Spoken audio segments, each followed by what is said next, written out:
Good afternoon, everyone.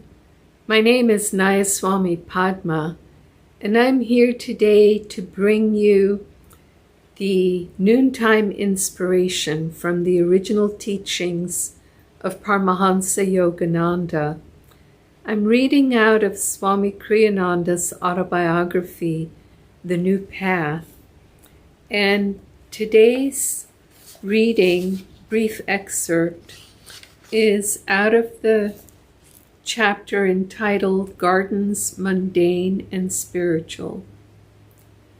A pine tree in the eastern part of the grounds of Mount Washington was dying. In the summer of 1949, one of the monks cut it down. Master grieved over the loss of his arboreal friend.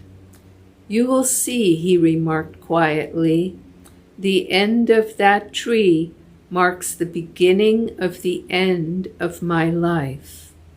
Strangely worded though his prophecy was, it was to prove true.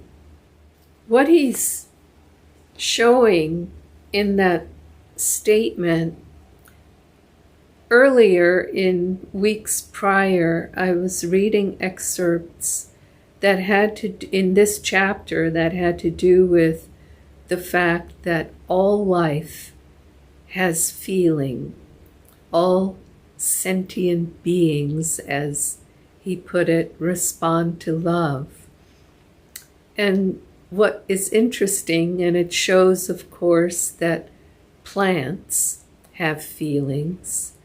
But what is particularly interesting about this quotation is that he's saying that not only do plants have feelings, but we're all connected.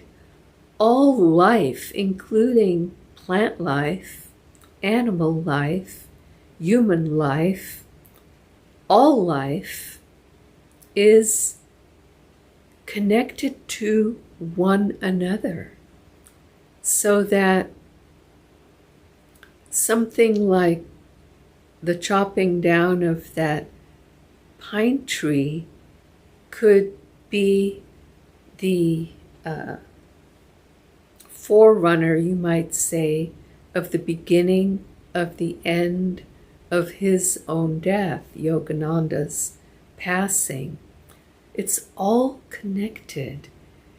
And what happens in time, and the more sensitive we become, the more our inner life is developed, we begin to see these connections more easily, understand them, know how to respond to them, be of help to them.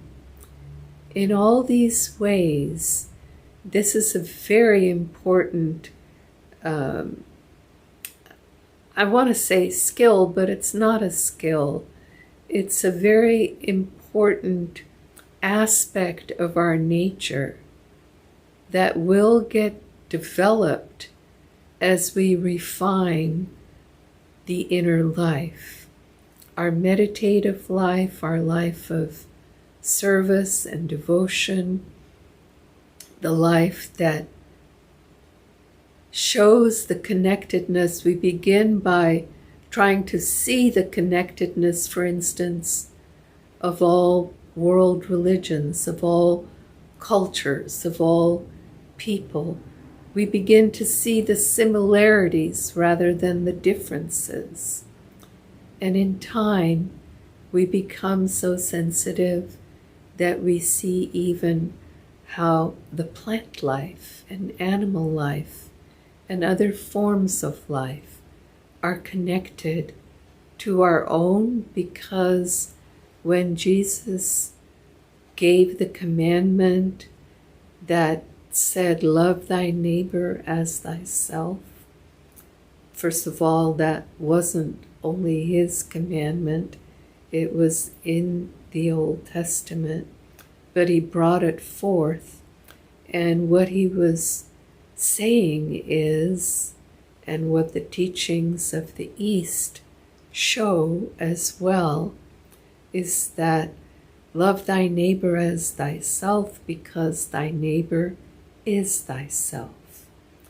And so that's what Yogananda was touching on, a very deep teaching in just a sentence or two of exchange with one of his disciples. Joy to you, and we'll see you again on Thursday. Many blessings. Bye-bye now.